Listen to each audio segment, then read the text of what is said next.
어려워도 정말 이것만큼 어려웠던 적은 없는 것 같아요. 다들 폐업하고 제 주변에도 힘들다고 난리신 분들 많거든요. 또 어제는 제가 세 분을 만났는데 상담을 거의 한 3시간 정도 하면서 느꼈던 게 거의 삶을 포기하고자 하시는 분들, 그런 분들도 있었어요. 그런데 이게 남 얘기가 아닌 게 저도 힘든 적이 있었기 때문에 간과할 수만은 없지 않나 하는 생각을 합니다. 아마 지금 힘든 암흑 속을 걷고 있는 분들이 많기 때문에 그런 분들한테 제가 해줄 수 있는 이야기가 있지 않을까 싶어서 카메라를 켰고요. 오늘은 조금 시원하네요. 석촌호수에 나와 있는데 가만히 앉아 있어도 땀이 날 정도는 아니고 바람이 불면 좀 선선합니다. 지금 이 영상을 보시는 분들 중에 본인이 만약 암흑 속을 걷고 있다는 생각이 드시면 지금부터 제가 말씀드릴 이 세 가지만 머릿속으로 한 번씩 되뇌이면서 이 힘든 과정, 이 힘든 일상, 이 힘든 시기를 좀 이겨내시면 좋을 것 같아요.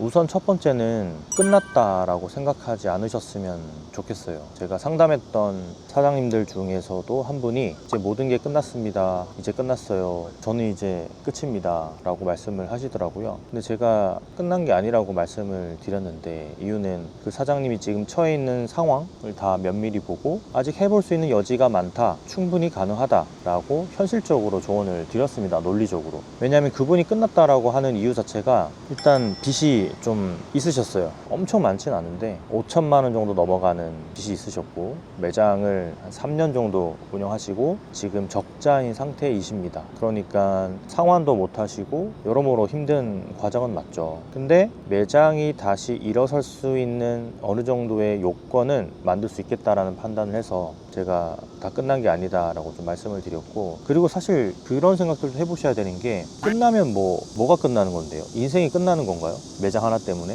빚이 좀 있다고 인생이 끝나는 건 아니잖아요. 저는 그래서 저도 예전에 그런 생각을 했었는데 제가 한 달에 수입이 57만 원 정도 찍혔을 때가 있었습니다. 매장 할 때. 근데 처음에는 끝났다고 생각은 했지만 제가 어떤 계기로 그 생각을 접고 다시금 일을 하면서 일어나고자 결심을 했냐면 병원에서 입원했었던 시절이 있었거든요. 그때 공허함이 같이 오면서 이 상태로는 안 되겠다라는 생각이 들었어요. 그리고 나서 거의 다 끝났다고 생각했던 것들을 다시 하나하나 차근차근 이렇게 세웠죠. 그래서 이 끝났다라고 하는 그 표현 자체가 저는 너무 부정적인 이야기이지 않을까 싶어요. 정말 죽기 직전에, 정말 죽기 1초 전에 끝났다라고 이야기하면은 수긍을 하겠지만 사실 그건 아니거든요. 그래서 끝났다라는 생각은 절대 하지 마시고 다시 시작이다, 0부터 혹은 마이너스부터라도 괜찮아요. 다시 시작이다라는 생각을 좀 하시면 좋을 것 같고, 생각하기 나름이기 때문에 끝났다라고 하시는 거는 입 밖으로도 내지 않았으면 좋겠습니다. 그런 이야기를 자꾸 하다 보면은 머릿속에서도 내 스스로가 끝났어 그러면서 스스로가 끝났다고 생각을 자꾸 하니까, 첫 번째는 끝나도 끝난 게 아니다, 새로운 시작이다 라는 걸 좀 말씀을 드리고 싶고요. 두 번째는 처절하게라도 좀 도움을 구하라고 말씀을 드리고 싶어요. 그 사장님도 저한테 메일을 주셔서 제가 통화도 하면서 이런저런 이야기를 주고받다가 상담을 하게 됐는데, 주변에 도와주실 분들이 생각보다 많아요. 하지만 우리가 그런 시도들을 못 해보죠. 왜냐하면 거절당할까봐. 하지만 진짜 우리가 첫 번째 이야기했었던 끝났다라고 생각할 정도면은 주변 아무한테나 도움을 청해보는 것도 하나의 방법입니다. 왜 그거 거절당할까봐 겁나서 도움을 청하지 못할까요? 바보 같은 생각입니다. 근데 절대 끝난 게 아니기 때문에 도움을 청할 수 있는 거고, 가족, 친척, 친구, 그리고 각종 지인들, 심지어는 뭐 저처럼 생판 모르는 사람이겠지만 유튜브에서 가끔 보던 사람이나 아예 관련이 없는 사람들한테도 도움을 청할 수 있습니다. 아직 그렇게 세상이 차갑지만은 않아요. 그런데 혼자 스스로 판단해서 도움을 구할 길이 없다, 도움을 구할 사람이 없다 라고 생각하시는 것도 저는 아니란 생각인 것 같아서, 혼자서는 헤쳐나갈 어떤 방도가 보이지 않는다면 당연히 도움을 요청하셔야 되는 거고, 나아가서는 절실하지 않으면은 그런 도움을 청하기도 쉽지 않기 때문에 아직까지 절실하지 않은 거일 수도 있다 라는 말씀을 좀 드리고 싶어요. 세 번째는 정신줄부터 먼저 좀 잡고 다시 생각하라 인데요.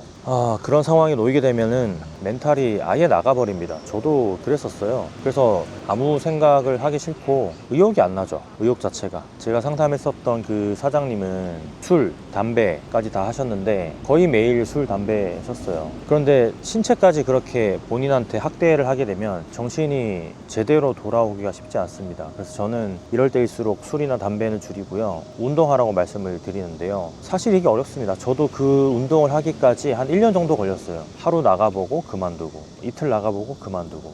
지금은 꾸준히 정말 최소한으로 하더라도 일주일에 한 번, 두 번, 일주일에 세 번, 네 번 운동을 하려고 노력하는 게 그 정신을 잡기 위해서 하는 겁니다. 체력이 좋아지고 막 근육이 나오고 사실 이런 개념보다는 확실히 운동했을 때 제 정신줄을 잡을 수가 있거든요. 그래서 이 세 가지를 한번 명심을 해보시면 좋을 것 같아요. 끝나도 끝난 게 아니다. 간절하게 처절하게 도움을 구하라. 정신줄부터 차리자. 이게 뭐 그냥 하는 말 같지만 제 경험에서 우러나오는 말이고 절대로 뜬구름 잡는 얘기가 아닙니다. 예전에 제가 유튜브 처음 할 때 그런 이야기를 한 적이 있거든요. 라이브에서. 제 두 번째 책 후회하기 싫으면 그렇게 살지 말고 그렇게 살 거면 후회하지 마라, 이 책에도 나오는 내용인데, 제가 초등학교 때 왕따를 한 3년 정도 꽤 오랫동안 당한 적이 있어요. 그때 제가 초등학교 나이였는데도 불구하고 약간 을 생각할 정도로 되게 심각했었는데, 그때 까지 가지 않게 된 계기가 굉장히 단순합니다. 하나의 작은 취미를 만들었거든요.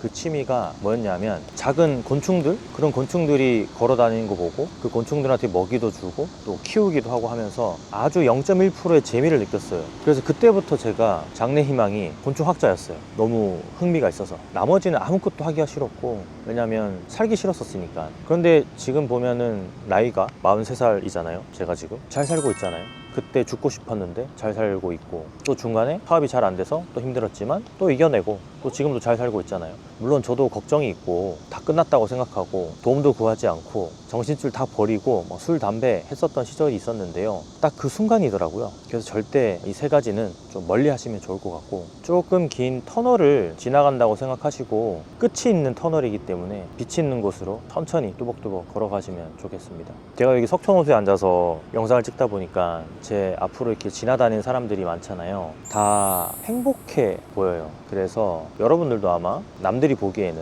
행복해 보이는 그런 존재일 수 있습니다. 근데 그게 겉으로만 행복해 보이냐, 아니면 내가 스스로 생각했을 때 나도 행복하다고 느끼느냐, 아주 이 작은 차이라서 저는 늘 스스로도 약간 되새김질하는 게 나는 행복한 사람이야 라는 생각들을 많이 합니다. 어려운 일이 있을 때도 그렇게 생각을 한다는 거죠. 꼭 이 암흑의 시간, 긴 터널 빠져나오시면 좋겠고, 오늘도 건프로가 응원할 테니까 절대 포기하지 마시고요. 이 영상에 대한 보답은 좋아요로 제가 받을게요. 그럼 건프로 이만 들어가겠습니다. 감사합니다. 많이 파세요. 힘내시고요.